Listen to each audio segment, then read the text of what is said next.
தவம் என்ன செய்றாங்க, தொடருகின்றார்கள்.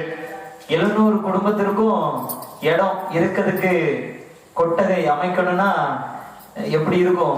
எல்லாருக்கும் நீளமா தனித்தனியா அமைக்க முடியுமா? முடியாது. அப்படிதானே?